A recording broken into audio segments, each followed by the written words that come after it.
not to totally derail the conversation, but there was a big announcement that they just done some finished genetic testing on mice. They're going to go into human trials with a drug that actually, I think, it self repairs your DNA and can reverse aging by like 20 years. Whoa.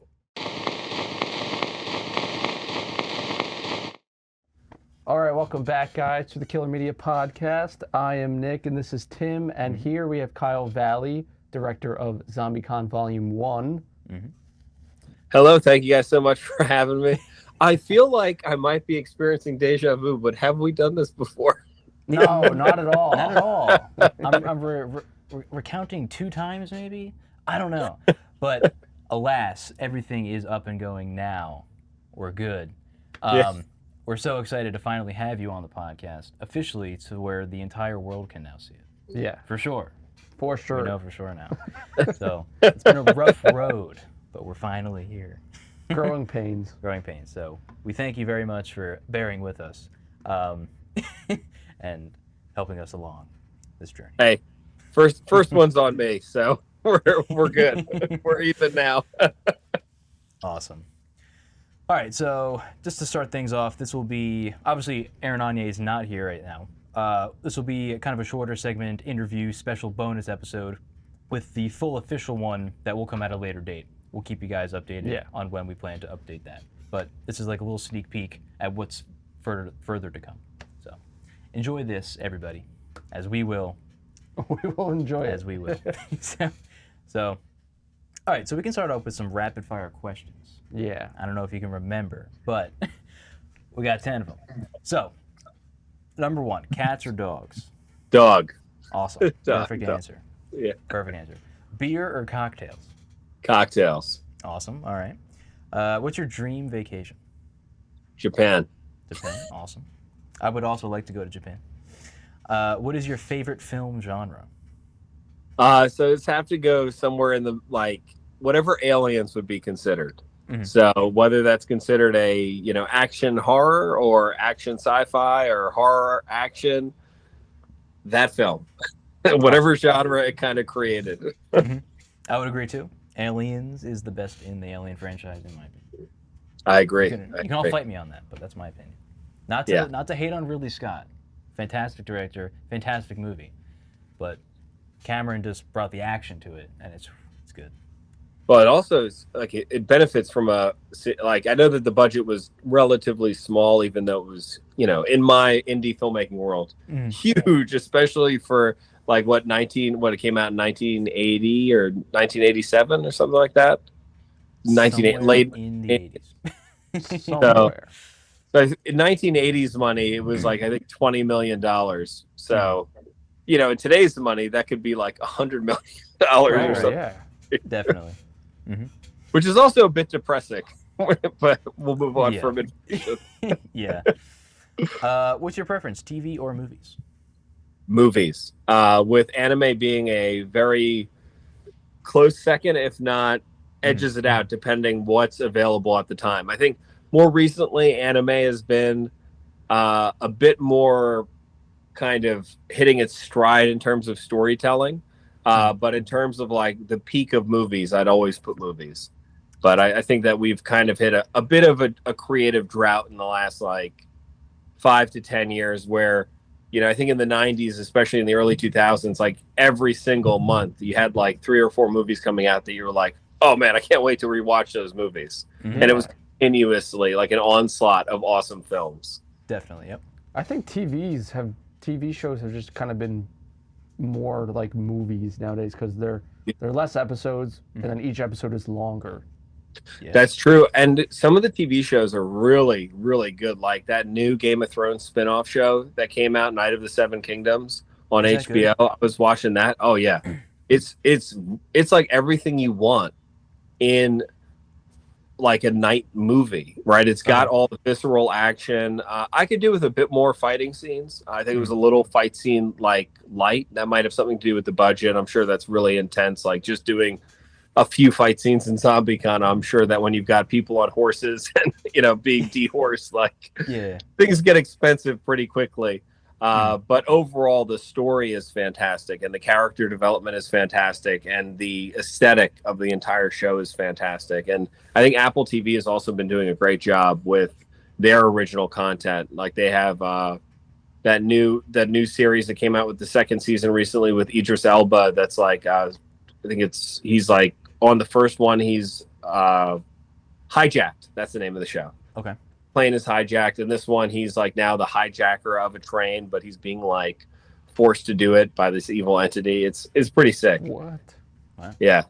And there are a couple other great shows on Apple TV. Like there was one with Owen Wilson where he's like an ex-golfer, and I'm not into golf like at all. But like so I never thought I'd like it, but it's fantastic. It's like a comedy, it's got a little bit of social commentary. It's Owen Wilson like at the peak Owen Wilson like type acting where he's just he's that guy. He's like Wow. Wow. Okay. Yeah, exactly. Yeah. Yeah. Awesome. That's a good impression. Oh, I didn't really think it was, but thank you. It is good. I thought it was pretty good. All right. What is your favorite day of the week? It depends on what the anime schedule is. So Perfect. Okay. kind of like I can't figure out when Jujutsu Kaisen's coming out recently. I feel like my weeks are so messed up with filmmaking because I usually just plan around, okay, this is an editing day, this is an on-set day, and then those days kind of blur together because there's a lack of sleep. But whenever like a specific anime comes out that I'm really looking forward to, I'm like, okay, looking forward to that day. Yeah. I'm not sure exactly what day that is currently. I don't even know what day it is today. Is it Friday today or is it Thursday? Yeah, I don't know. Friday. It's Friday. Friday. Nice. Cool. What is your favorite number? 29. I'll say 29. All right. Yeah. Can we ask why? It's my birthday. No, there you go. Oh, okay. Perfect favorite number. Yeah. All right. What's your favorite letter of the alphabet? I feel like I had an answer for this before. Oh, that's right. I think that I'll go with Z for zombie. Z for zombie. It's also a unique letter, right? It's like, it's kind of facing backwards and forwards at the same time. So it's like almost an anagram of itself. That's very true. Yeah. Upside down too, no matter which way you flip it. Yeah. Yeah. What is your favorite color? Green. Green? All right, mine too. And then what is the best sandwich topping, in your opinion? I'll go with the hot sauce, Tabasco specifically. Yeah. Okay, nice. We just did a lot of hot sauce recently. It was very painful. It was very painful. Well, I'm not like big into like that type of hot sauce. I like the You like the ones with flavor. The tasteful ones. Yeah. Yeah, and ones that like don't hurt after the fact, Right. You don't have to pay for it later. Right. Awesome. All right. We'll jump into some basic questions here. So what inspired you to become a filmmaker? I think general overall love of movies and TV shows and basically the whole art form and just the idea of playing and being creative. Mm-hmm. I was always kind of a cinephile as a little kid.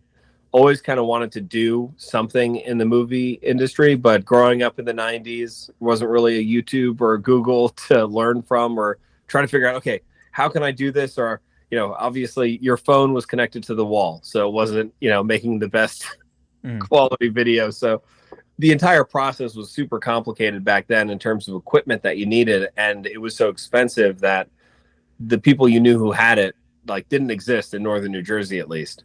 So it seemed like a world super far away from anything I'd be able to do. And then got to the end of college and was going to have to either go to law school or advertising for a career, and thought that I might as well give it one shot and see if I can, at least, even if I failed, at least I'd be like, okay, I had tried. Right. And decided to make the move out to Los Angeles, started with acting, and then fell into directing because I was really nervous as an actor in the audition room. And I figured if I started directing things and doing my own stuff, I might understand the process better. And through doing that, got to a point where I was like, okay, I really like telling people what to do. This is fun. And and being kind of like the creative head of like the stories and just like being able to write stuff and turn those words on paper into like something that's actually available to be seen. It just it was cool. So yeah, You miss 100% of the shots you don't make. That's very true. well said, and very apropos for filmmaking specifically. Got to take all them shots. What was your biggest director inspiration? Who were some of your directors that inspired you? So number one on top of the list is James Cameron. His original film library, especially the way that he, is constantly referenced as knowing how to do everything on set at a similar or higher level than the people that he's hired to do it. I always thought it was like a holistic approach to filmmaking, where as a director, he can take ownership over anything he does, where he's got a hand in every single part of the process, as a part to like, someone who might sit in a video village and be like, I wrote the script and like, now I just want things to kind of happen, which, there's respect for those people as well. But I think as an artist and like looking at a project holistically, having that knowledge and the ability to do all of those separate jobs lets you really mold the, and I'll use the term like clay, of the kind of raw assets of the filmmaking process into exactly what you want your vision to be. And I think it really speaks volumes to his films, because especially for his first slew of them, from Terminator to Titanic and everything in between, I mean, they all have an unmistakable mark of like continuity around all of the aspects of the filmmaking. And I think that's because of his drive and, the way he pushed himself. In terms of just other inspirations, I mean, I've seen almost every movie that I can get my hands on. So like you can go back in time to like, David Lean, or, come forward to Steven Spielberg, and then, Guillermo del Toro for creature features and amazing kind of visual effects. Like, Pan's Labyrinth, I think, has a super unique feel. I know we've talked about Shape of Water before, and I think that redefined, what a monster movie could be. Tarantino has got like obviously like some of the most banging dialogue that's ever been written, like especially like Inglourious Bastards is like one of my most favorite movies. And the fact that you've got like a trilingual character who's, dancing between all these different languages, and it expertly weaves the whole story together. And, I'm also a sucker for Brad Pitt just as an actor. So I think he's fantastic. I think he brings a great energy to any film he's in. More recently, I'd like to like stick to people who've inspired me to be like a little bit longer in the tooth. So I'll let, I think there are a lot of more recent filmmakers, like a Christopher Nolan is on the edge of being recent, but also kind of, he's obviously an older filmmaker now, but he would definitely fall into that category. And then the newer guys who have come out in the last like 10, 15 years, I watch all their movies. As a filmmaker now myself, I'm probably more critical than I ever used to be as just a fan, because I just enjoyed everything back then. And now I'm looking at everything and trying to learn from everything I'm watching, and, unintentionally picking things apart.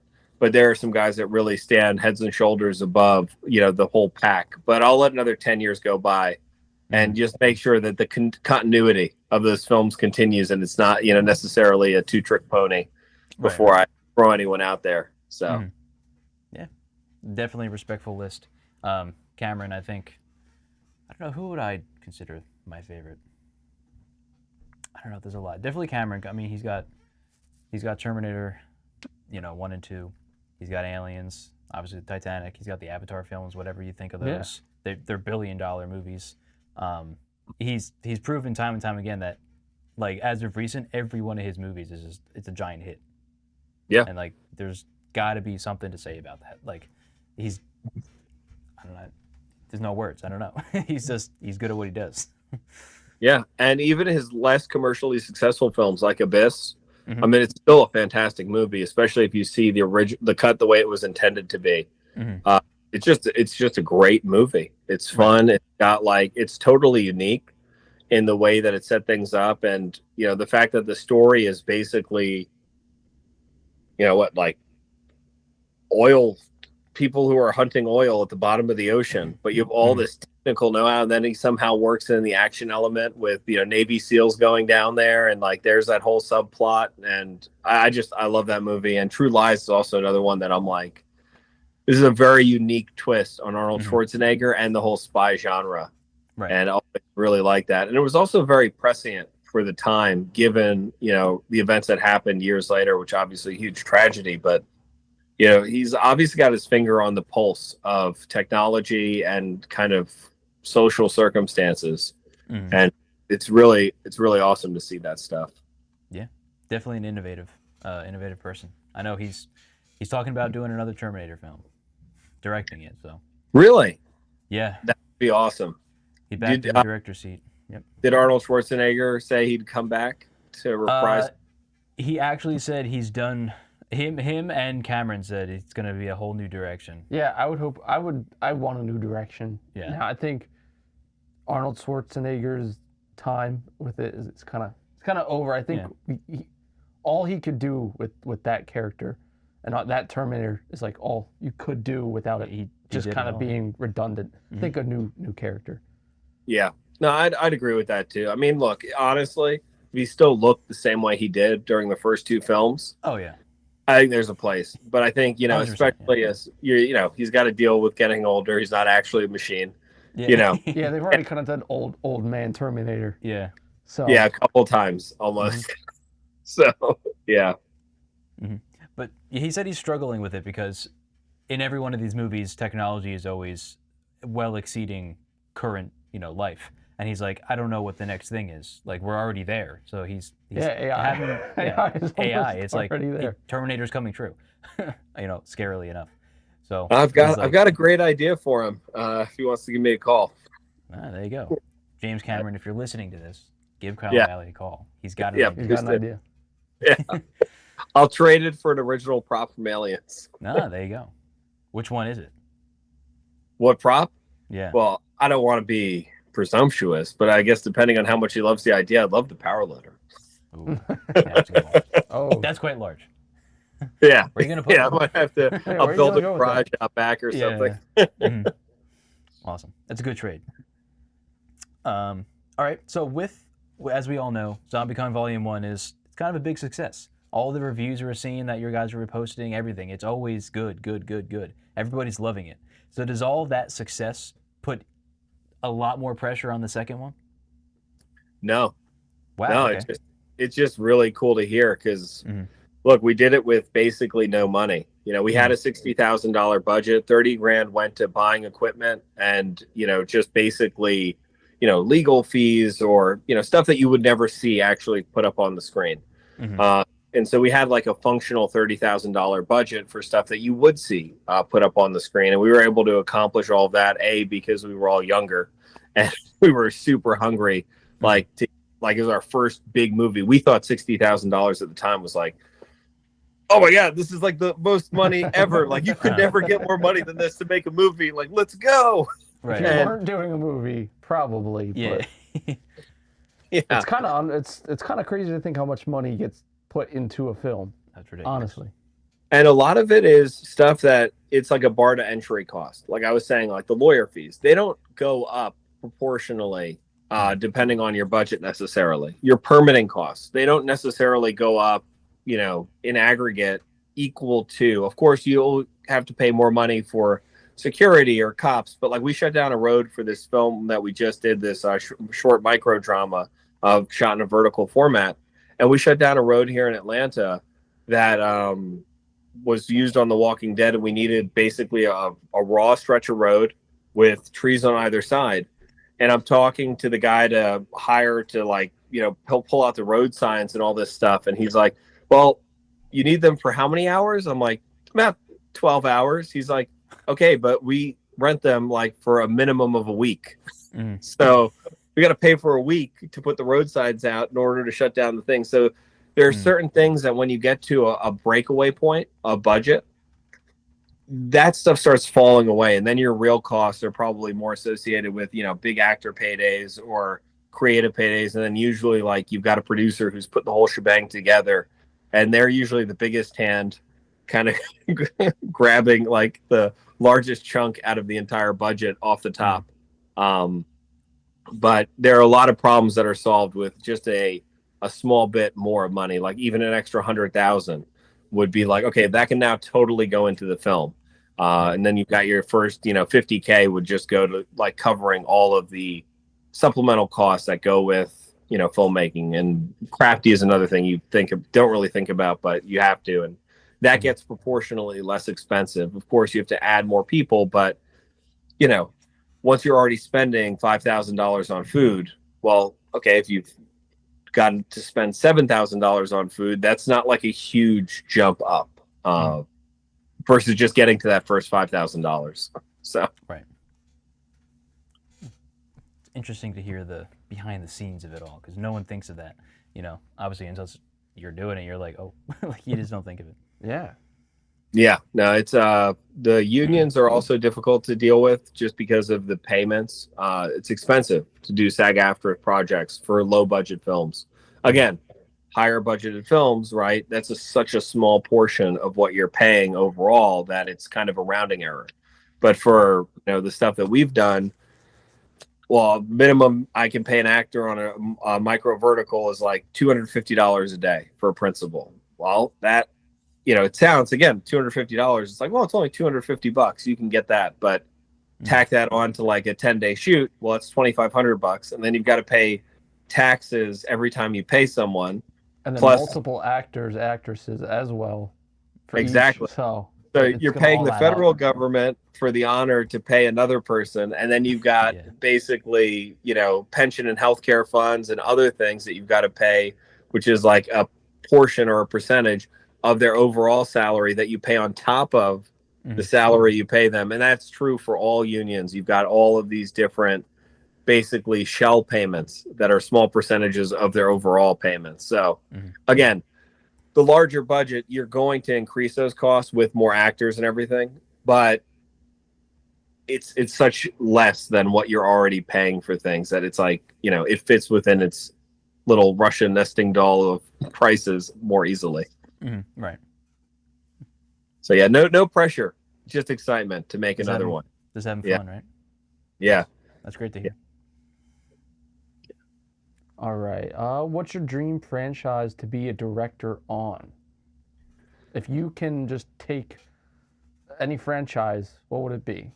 Warhammer 40,000. Yeah, with Henry Cavill. Yeah. So you're gonna be with. Oh yeah, I would take, dude. Henry Cavill, is he directing it at all, or is he just he's gonna in it? He's the main character. He's in it. Well, I know, like he's such a big fan of it. Like I couldn't imagine him. I would assume he has a lot of input on it. Yeah, I think you gotta listen to him. Like, come on, like somebody like Star Wars, George Lucas. Like you listen to him. Like maybe not give him the whole reins. Yeah, but like listen to what he's saying. I think it's still happening. I don't know where it is right now in terms of development. I know that they bought the rights, and I think that it's it's kind of like stopped in its tracks a little bit because of probably politics more than anything. Because Warhammer 40,000, right, set in a dystopian future with very, very like solid lore in that future. And it's not a future that any of us would want to live in, right? It's like a dystopian, war-filled future. It's just fun to like see the characters, and because the obstacles are so big, it's exciting to see them overcome these obstacles. But I think that there was like, I know, and it's just because I follow the Warhammer 40,000 scene very close. They had to change a couple of the lore pieces to incorporate female Custodes, which is Henry Cavill's army. He's like a big guy in the Custodes, which is, if anyone doesn't know Warhammer 40,000, the Emperor of Mankind has like a personal guard of like the most genetically perfect creations, because all these people, they're not actually people. I mean, they are, but they're genetically modified human beings who's like implanted with gene seed and all this stuff. And they've got like, 4 lungs and 2 hearts, and, they're like, 8 feet, 9 feet tall. So, but anyway, they've kind of changed a few things and allure things, and the Warhammer 40,000 community was very not happy about it, because they were like, I've already read 100 books with this story being established. You can't just be like, we're going to throw aside, change it like this for that, or change it like that for this. So I don't know if they're just waiting for that drama to die down before they get started going, or what's happening, but it's a huge investment too, because of the scale of the characters. I'm sure it's technically very difficult to people who haven't worked on that before or haven't watched like all of the Lord of the Rings behind the scenes. Like Peter Jackson would probably be very good from a scale point of view of telling that story. I don't know if he's got any interest in the Warhammer 40,000 franchise, but in terms of filming it, technically speaking, it would have to be very similar to how Lord of the Rings was filmed, because you have all these varying degrees of scale where the Space Marines are like 8 feet tall, your average human is 5 to 6 feet tall.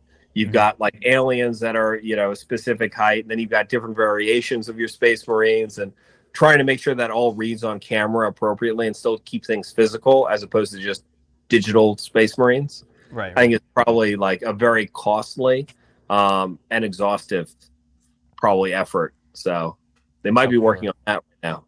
That's a good option to have him. I if he's interested. Yeah, right. I mean, he's great at. He's proved himself that he's great at that by inventing that camera trick, by not having it CGI. You know, with the whole perspective switch in Lord of the Rings. So Yeah, I can see him doing that. And plus, there's so much world building in Warhammer that. I mean, he's got Henry Cavill to keep up with. I don't know if he would like do it, but I would pick him first to do it, just because he's proven himself in multiple films that he's done. Yeah, and I know that he has got it's a very sad story, but he hasn't directed a film. And this is, again, I don't know him obviously personally. I wish I did, but since I think his DP had passed away, he hasn't chose to direct a film since that moment, which is, you know, really sad. But it's also sad for all of us because he's a fantastic filmmaker, and it's like, you know, he's obviously given us enough of his life with all of this. Yeah. Like, fantastic. But, you know, I think all of us are a little greedy. We could always use another Peter Jackson film. Definitely, yeah. Alrighty. So, in ZombieCon, when you're behind the camera, filming everybody, what was your absolute favorite scene, shot, moment, day to film? Like, behind that camera, to seeing it all come together. Like, Yeah, what was, out of all those grueling days, what was like the best one? No. Man, I would probably oscillate on this and go, if you ask me like 10 different days, I might give you 10 different answers. But off the bat, it's probably the first day we like dispatched a zombie because of how stressful it was and how like just exciting it was. As you know, my first time ever kind of like impaling someone on screen, like how it would work. And you know, it's the kind of things that I got into filmmaking to do. Like, again, like, you know, action, aliens, anime, all that stuff. So we got to like try to take control of all those elements. And it wasn't just two people like sitting in a car talking to each other. Like I did a short film called Stakeout that was like me and Xander plays the other cop, and we're both like, you know, sitting in a car talking to each other. You know, I'm talking about in ZombieCon in that one as well. But yeah, getting to pull out the katanas and start running people through and spraying the blood everywhere, and you know, that was probably the most fun. Awesome. I can see that being fun. Just laying everybody with coating of blood. There was a lot of it. Everybody who's seen it, you know, it was messy. Yeah. All right, you want to do one more, and then we'll jump on to some would you rather questions? Yeah. All What were some of the bigger ideas from ZombieCon that you weren't able to actually like do or come to fruition because of the budget? So we had to take out a lot of zombies from the script, and I wrote the script with the idea that we would have a very low budget in mind. But during the park scene, I did want to see, and Erin reminded me of this actually, I think the last time that we spoke, that I wanted to see like a horde of zombies running over the hill in the park scene. And, you know, again, I didn't expect them to have all the makeup in the script, right? It would have been like shadows coming over the hill, and we would have just had people. But anytime you're working with extras, the cost raises exponentially. You've obviously got to pay people, the crafty location, food, all that. Yeah, it adds up, and we just did not have the budget to do that. So our zombies got reduced to one very aggressive zombie. Yeah. You know, did you ever consider like just having volunteers, but people who just wanted to volunteer? Are you allowed to do that? So what we did, we used at the time, and I think the contract, I know the contracts have all changed through SAG-AFTRA, but at the time we were using what was called a new media contract, which has been tightened up a lot. But remember, this is circa 2015, 2016. YouTube was obviously big, but it wasn't what it is today. It was very much kind of like, you know, in its infancy. Like if Bo Burnham, I think, was still on YouTube. Like it was like, you know, Miss him. back. Yeah, no, he was great. But we had, you know, the new media contract allowed us to do something that was called deferred payment. So we at the time had a site called Munow TV that we had been putting all of our content on. It was like our own streaming service, and it obviously didn't work out, which is why we're not talking about it. But that's where ZombieCon was initially supposed to be. So it's supposed to be something that was going to be released specifically for the internet. Now, there's a caveat in the contract that's like, if you can get it into the movie theaters or it can become a movie, that's okay. Like you're allowed to do that. But like you're making this for the internet, which we were making it for our streaming service. And that contract, again, at the time in its infancy, allowed us to do something called deferred payment. So it's not that you had volunteers. You had people who were signing a contract saying, okay, this is my day rate that I will get paid once the movie recovers, you know, its budget basically, or meets this, you know, threshold. And then they'll get paid. So I do not think they do that anymore. But back then, that's the contract that everyone signed. So technically, everyone was somewhat volunteering while simultaneously not volunteering. Mm-hmm. Interesting. Oh, yeah. The more you know. And yet, and speaking to whether or not you can legally allow people to volunteer, you'd have to talk to a more seasoned producer and lawyer about that, because if you're on a SAG-AFTRA contract, I'm fairly certain everyone needs to sign a timesheet and, you know, be accounted for through SAG-AFTRA, even if they're non-union. So I don't think you could just like be like, hey, you want to jump in for a quick scene? Like, could create some legal problems. And, you know, Erin and I are both SAG-AFTRA members, so we're very, you know, we're very big on making sure that we do everything that the unions, you know, stipulate, just because it is a layer of protection for all performers, and especially with AI, you know, gaining traction, it's something that's more relevant now than ever, and we want to make sure the union's strong and, you know, everyone's taken care of, because otherwise, you know, actors will get taken advantage of, and that would be a very sad thing. Right. Yeah, definitely. All right. All right, we'll jump into some Would You Rather zombie and or cosplay edition. So, would you rather be in an apocalypse with slow Walking Dead type zombies or the fast, aggressive World War Z type zombies? For fun, the fast ones, but like for survivability, dude, definitely the slow one. Like, yeah, I'll take the horde of slow moving zombies any day and just pray I don't sprain an ankle. Yeah, there you go. You got to really know if you can try to survive World War Z. It's impossible. You can't do it. Yeah, no, Brad Pitt can do it. He's Brad Pitt. Yeah, seriously.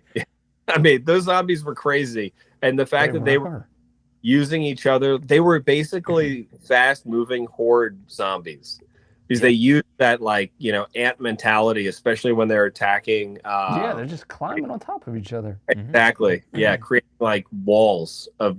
It was, you know, it reminded me of the aliens and Starship Troopers when they attacked that metal fort, you know. Yeah. So it's a horrifying zombie. That's like the worst zombie. That and the 28 years later zombies. Or zombies. Yeah. They're awful. Yeah, I don't mind the fat ones. I think that I could deal with those. The fat ones on the ground. Yeah, like the big slugs. Yeah, slugs. They're slow enough. Yeah, they're slow enough. I'm still waiting on World War Z 2. They keep talking about it. Really? Yeah. With Brad Pitt, or does it be like another? No, with Brad Pitt. Because at the end he found the cure. Spoilers for anybody who hasn't seen that. It's been a while since I've watched that movie. But like they find like the cure, but I don't think they do anything with it. It just ends. And it's like, hello. If I'm remembering that correctly, I might be wrong. But yeah, and I think that the book, because I know it was based off a book, and I haven't read it, but I feel like it does have more to the story than what was shown. Yeah. So Yeah, they keep talking about it. I'm just like, I just want to see it. Yeah, I'm sure they couldn't have put all that in whatever how long that movie was. Yeah. No, there's definitely more to tell. Definitely. They wanted to leave it up to the audience. Be like, they found the cure. What are they going to do with the cure? Did they actually? Yeah. Well, I mean, if they're in talks of World War II, Yeah. World War Z 2, Yeah. probably didn't quite get there yet. Maybe. Well, we'll find out one day. All right. Would you rather deal with zombies that are completely blind but have superhuman hearing, or zombies that are completely deaf but have a terrifyingly sharp sense of smell? I think I'd go with the smell, just because the hearing is a little bit hard to get around. But the smell, I feel like you could mask your odor in one of a number of ways. Mm-hmm. Kind of go like Predator style, but different substances. Yeah, that's true. There's many ways to mask the smell of, I guess, flesh. Because zombies go after flesh, obviously. Mask them in their own flesh, pretty much. Yeah, like Walking Dead. Like the Walking Just Dead kill does. one and wear a zombie. Yeah. Immune.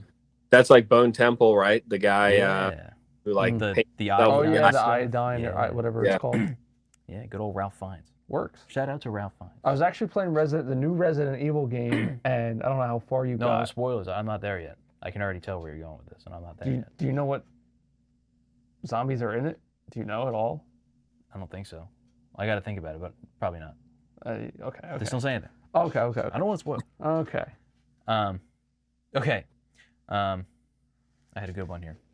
Would you rather survive with a highly skilled, ruthless fighter who is completely unhinged and might turn on you, or a loyal, kind-hearted best friend but is a complete liability in combat?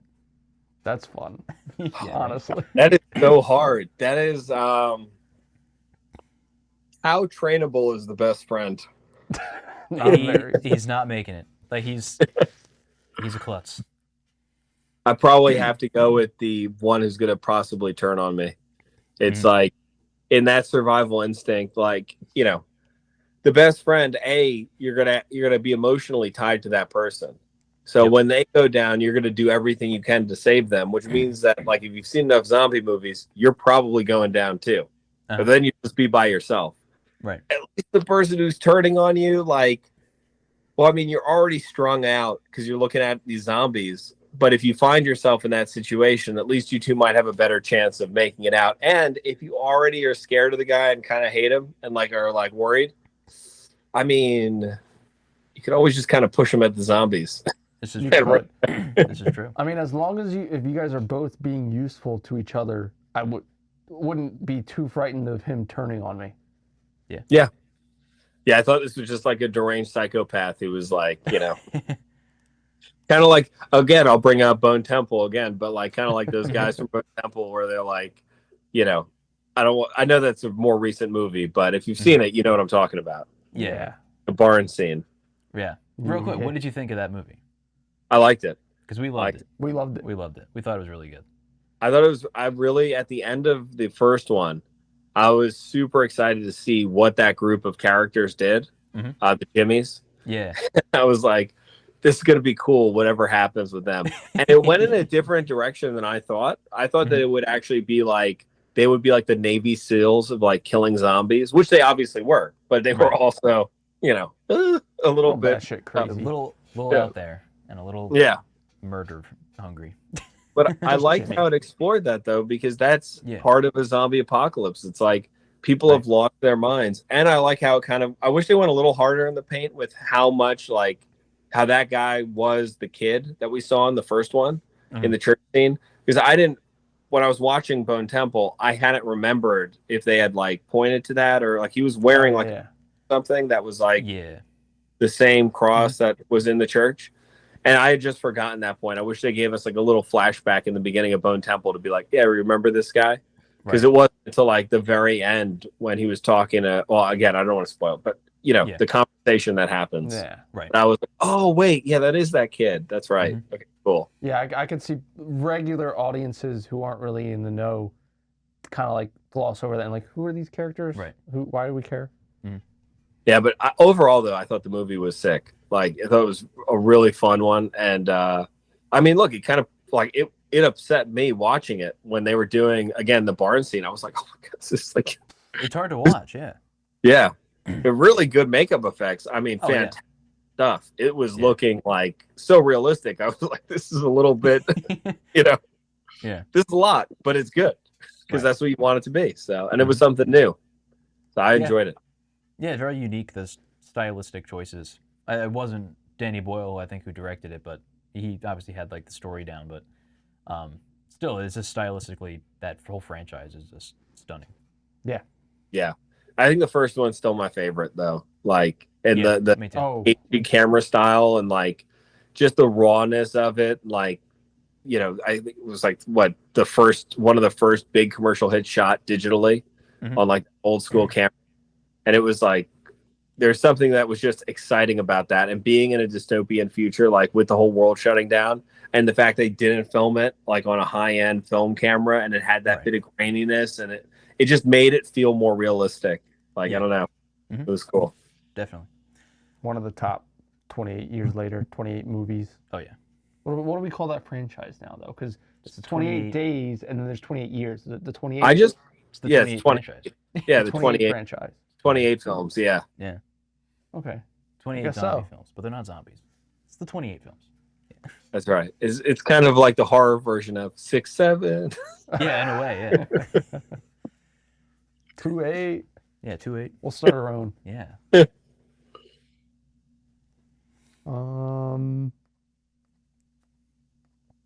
We did a cosplay. Let's do. Yeah, do another cosplay. There's tons to choose from.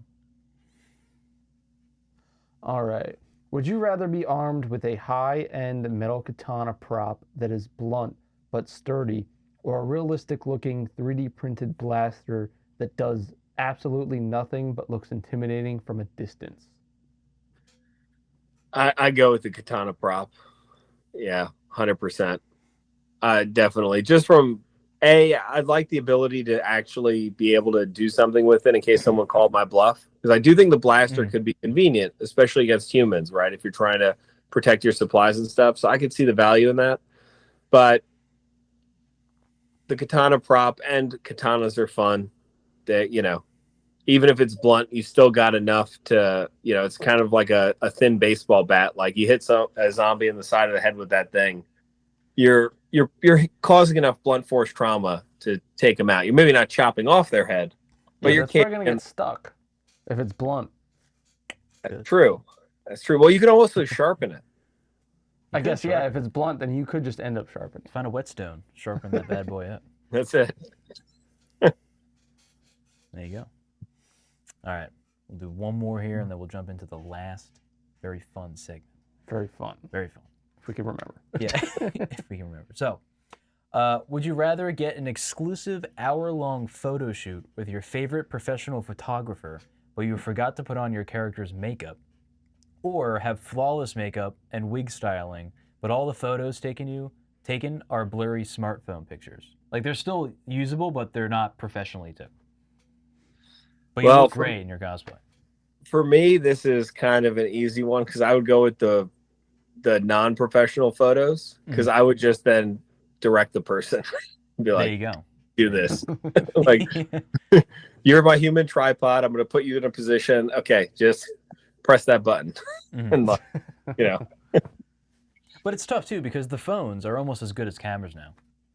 Yeah, you know, to be completely honest. So if you put it on portrait mode, Erin showed me this. I'm like, oh yeah, amazed with the quality of photos you can get. It's amazing. Yeah. Yeah. I think we're not far off from, you know, cell phones becoming very instrumental in filmmaking, especially for indie films.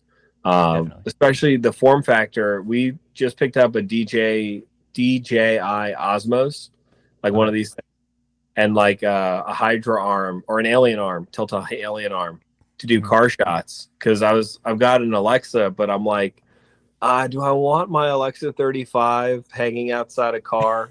I'm driving down the road. I'm like, that doesn't seem like a good idea. And also, the supplemental material you need in order to make that happen is cost prohibitive, to say the least. Like, you need a team. It's dangerous, right? It's dangerous to other drivers. It's dangerous for you. It's dangerous, obviously, for the camera and the lenses. and you need a multi-person team operating it with a separate gimbal system and someone actually controlling, the pan and tilt of the camera. Then you need someone else who's, got focus for your prime lenses.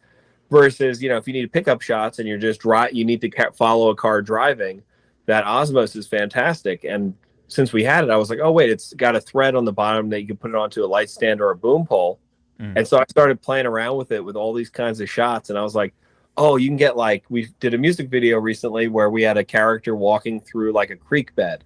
And so we got a shot that was literally we boomed basically the camera above their head and got like a God POV of them walking through the forest, almost like a video game character, where it was like awesome. Directly down on the top of their head, like, from 10, 20 feet up. So yeah, a lot of creative ways to do it, like smaller cameras. You can like put them in weird, funky places. But I think that I say all that, and then I'm like, yeah, but the Alexa 35 is also like the images you get off that are, I think it's gonna take a long time for you to get that fidelity of an image in a cell camera. Right. Awesome. All right. We'll move on to the build your dream cosplay once again. So we have, you choose your mask, your body, which is like armor. You choose your weapon and a power. Any of your choosing to build your dream cosplay. What would you choose? Well, I'd go with Superman's power. My body would be the Emperor of Mankind's, like, golden armor from when he was like in top tier form. Then I'd go with, and that was from Warhammer 40,000, if people don't. For my weapon, I'm going to come back to the weapon because I think I'm going to change that. For my head dressing, I'm going to go with Alucard's glasses and hairstyle from Helsing. And for my weapon, man, I'm surprised that none of us have said a lightsaber yet. And I feel like that is a great weapon. I just wish they were more girthy. Like, can I get like a fat lightsaber, like to match the rest of? I'm sure you could. Like the beam of light. Yeah, like wider. I want the beam of light to be like way wide and like thick, like, but not necessarily a cylinder, because that would look very weird. Yeah. If Kylo Ren can have like a broadsword type of lightsaber, I'm sure you could somehow. Of course. Yeah. Jerry rig some. So like a custom lightsaber build. There we go. There you go. Awesome. All right. Well, I would choose the Predator 1, the Biomask. This is badass. As the mask. The body, I would choose Arnold Schwarzenegger's Mr. Freeze outfit from Batman and Robin. However cheesy you think that film is, it's fantastic. It's great. It's a great film. I don't care what you say, it's great. The weapon, I'm going to choose the pulse rifle from Aliens. The sound is just so iconic. The second you hear it, you know where it's from. It's just satisfying. Like, it scratches that itch somewhere within yourself where it's just like, you just hear the sound and it's just like, yes. And then the power, I'm going to be swinging around with Spider-Man's webs. Integrated into my skin, Tobey Maguire style. Tobey Maguire style. Yeah. Nice. I'll never run out of webs unless I have a mental identity crisis. A little mental block. Yeah, a little mental block. Other than that, I'm good. In your dreams, though. Yeah. All right. For the mask, I'm going to go with Jim Carrey's The Mask. A little on the nose there. Little on the nose. And for body, I figured Leon's coat that he wears. The sick new trench coat? Yeah. Nice. And the weapon is still going to be Donatello's bow staff. Okay, yeah. But then with the power of Deadpool. Oh, you can because never die. I feel like even with the mask, I feel like he was still able to die, but like it was pretty close. Like, yeah, I think so. Because I know he literally ate dynamite. Yeah. Didn't explode. So he's got like Superman level of power like that. But I still think you're kind of able to die even if you with take that. enough beating, I'm sure. Yeah, but with Deadpool, I feel like, and the mask itself has the power, so I'm kind of getting two powers. This is true. Well, and it's also the mask. Remember, only works through certain hours, right? It doesn't work during. Yeah, it doesn't work. The night god or whatever. Like, so that's why Jim Carrey tries it in the middle of the day when he wakes up and he's got all the money in the closet, and Milo's running around, and the detective comes and knocks on the door. Yeah. Tries to put on the mask and it doesn't work, and he's actually trying to show him. He's like, "Oh yeah, this he's like, I forgot the little detail. But yeah, that's all the more reason why I need that power, because then I can't die. Exactly. There you go. It's a backup. Yeah. Yeah. That's it. Speaking of The Mask by Jim Carrey, is he currently wearing a mask? Have you heard about that? I heard. I did hear about it. I whole saw the Jim Carrey pictures. thing. Look, It's crazy. I heard someone said that they were like, that was their mask, and they were like being Jim Carrey. Is there any validity to that, or was that just someone who's like on the internet or something? So that guy does like make masks and stuff, but the photo he showed was clearly AI. And like he just showed photos of Jim Carrey with no proof that it was actually him. So I don't think that's real. I think he was just kind of getting some clout from that. Because he's attention. I think he just wanted some attention just to fuel the fire. But no, I think it's been confirmed that it actually is Jim Carrey. Like his family was at the awards. That I don't know. He seems a lot happier. Like he doesn't. I don't know. He's weird. He's an odd one. It's what they do with these like face fillers and Botox and little microplastic surgeries and stuff. Right. And I'm sure that if you saw it in progress, it would seem more natural. Right. But we're probably only seeing him like every year, 6 months, whatever. Yeah, I can see that being. But it was just kind of weird. It just kind of blew up. No one knew what was happening. But what a great like publicity stunt that would have been for him to do, because he's so like anti-Hollywood that he's like putting on an actual mask. Like what a great plan to like just cause a stir. Like that would have been. But I am waiting for one of these reveals where like you see someone and you're like, instead of they look weird, they don't look like themselves. Where like they come back and it's like, oh my god, it looks like they de-aged 20 years and they look fantastic. Right. Yeah. One day. Well, not to totally derail the conversation, but there was a big announcement that they just done some finished genetic testing on mice. They're going to go into human trials with a drug that actually, I think it self-repairs your DNA and can reverse aging by like 20 years. Whoa. That's like scary though. Well, it opens up a new world for horror movies. Yeah. It's going to be expensive. You just look younger, but you're not actually younger. Right? No, you're physically younger, right? So your body, it's the fountain of youth. Well, I mean, I don't know how many times it would work because the whole thing is like aging is, Dick. You're not like getting wiser necessarily when you get older. That's kind of like your choice if you choose to get wiser. But technically, it's your body just kind of slowly falling apart. So it stops your body from falling apart and reverses the aging, and I guess strengthens the telomeres on the ends of your DNA or with strands of DNA, and kind of puts pieces back together and more efficiently uses the energy. Now, I don't know if any human is like psychologically prepared for an actual fountain of youth, because I think our minds I think are different than like our DNA. It's a little different. Yeah, be around for like 400. I think I could do like 600 years. I would be solid. Like that'd be like, I don't know if I want to be around for like 6,000 years. That might be like, well, we're getting along in the tooth here. Or like, unless we start like exploring other universes, right? And like every 1,000 years, you're like, oh, I got to travel to all these new planets and like see all this new like creature life and stuff, and you're like constantly re-enthused with like the thrill of adventure and excitement and finding things. But if you just had to be stuck on Earth, at some point you'd be like, I've seen every iteration of every movie that's ever existed through every timeline. There is nothing. Right. Unless eras drastically changed, I think 6,000 years would definitely be boring. Yeah, definitely. Well, you know what? We'll make a pact here. We'll all live for the next 6,000 years, and we'll trade notes, and we'll figure out if there's one. We'll be the first to test this de-aging. That's probably I don't want to do that. I don't want to be the first. Don't get that on recording. Yeah. They'll send you offers. Yeah. You want to be our test? Our lab rat? No. That's very interesting though that they're delving into that. That's kind of crazy. I don't know. There was a guy that like actively de-age. He's trying to do everything he can to de-age himself, and then he uses his son's blood, and he does transfusions. It's crazy. Yeah, it's like scary. Yeah, I've seen that guy.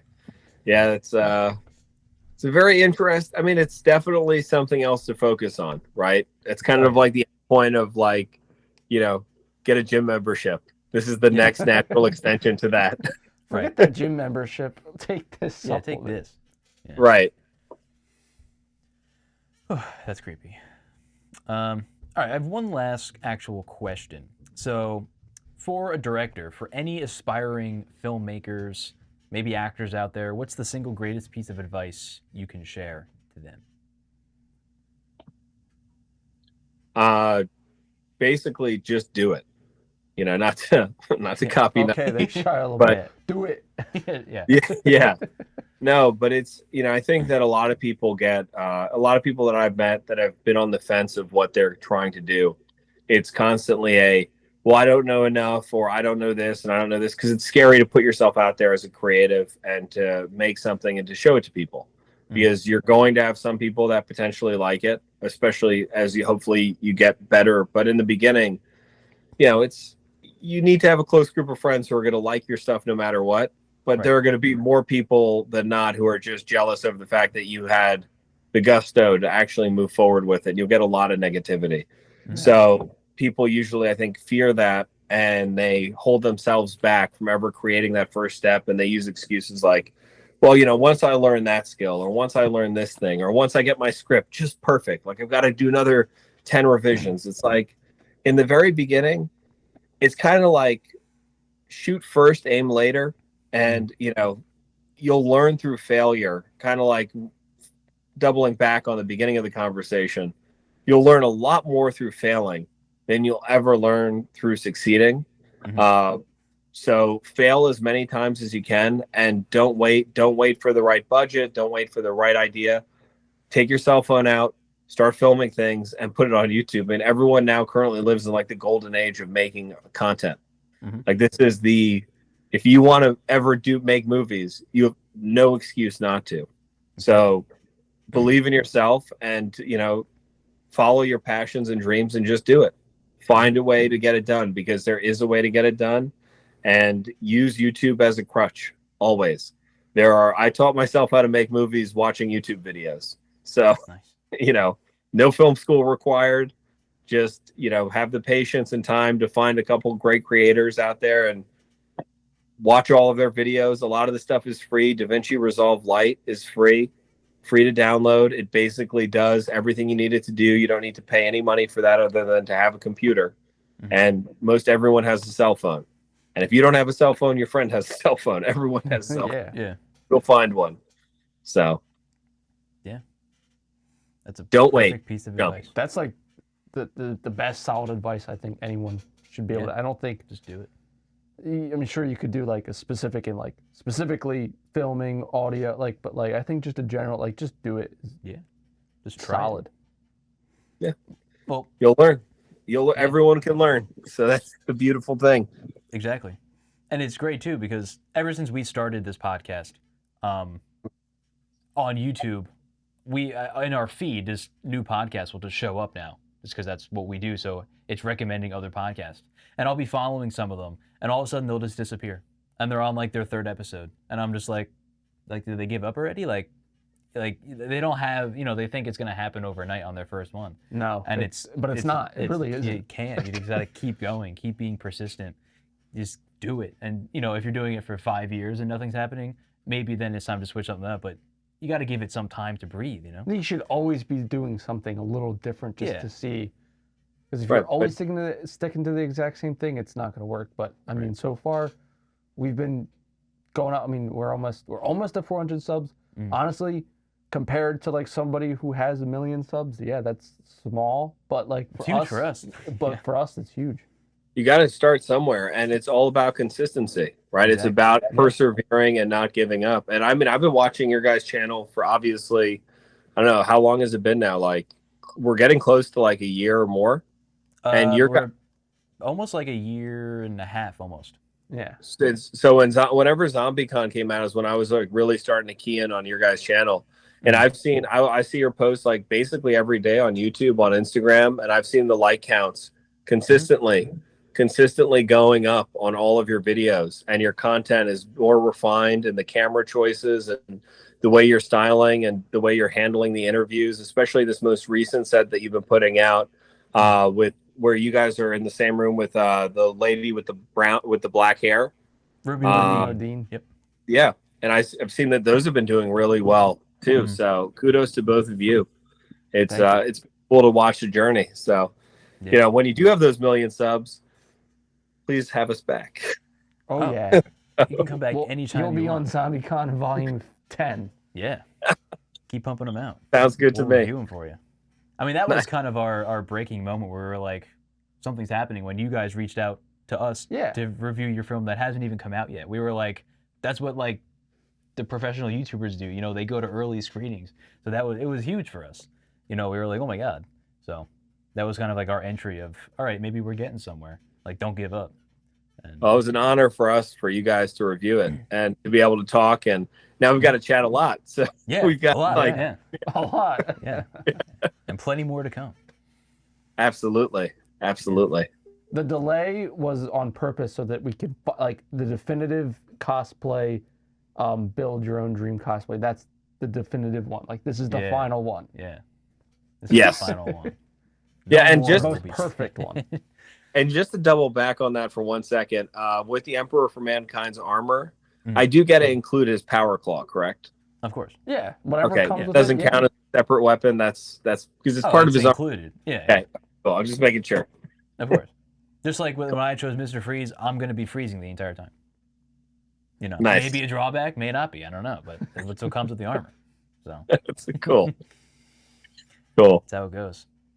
Well, all right. I think that'll do it for this little interview with Kyle Valle here. Again, there'll be another one with Erin Anye, with Kyle again. We'll do a bigger one. Oh, yeah. More questions, more everything. It'll be bigger and better. Just like every sequel is. It's always bigger and better. Not every sequel. Most sequels. Most. We're going Scream style. The sequel's got to be bigger. So Nice. we thank you very much for coming on, Yeah. bearing with us for all the stuff that all of our audiences, they won't know. You know, it's for us to know. They'll be a little curious, They'll have but an like idea. they'll have an idea, but just they won't know. They won't know. Yeah. Anyway, Well, thank you guys for having me and having Erin. And yeah, I'm looking forward to the next one for sure. yeah, Us I as can't well. wait. Yeah. Thank you. And then yeah, shout out to you guys. Shout out to ZombieCon Volume 2, which I know is definitely in some stage of production or writing or something. I know it's definitely We going to know. happen, and we can't wait when it does happen. Thank you very much. So keep killing it. Keep directing. We can't wait to see what you pump out. Me too. We're gonna end it there, guys. Thank you for coming on the podcast. It's been a long time in the making. There will be a bigger episode coming later with Erin Anye as well. So this is just a little taste. You know, we got to make the sequel, so it'll be bigger and better. Always bigger. So we thank you very much for bearing with us, for coming on. We love talking to you. And yes, Hey, vice versa, guys. Thank you so much for having me. And if anyone wants to know what we'll be doing next, we've got a vertical micro drama called Autonomous that'll be released on Screamify soon. It's the first thing ever shot in a autonomous vehicle, hence the name. And anything ZombieCon related is at ZombieConVol1.com. And yeah, it's like at ZombieCon movie across all social medias.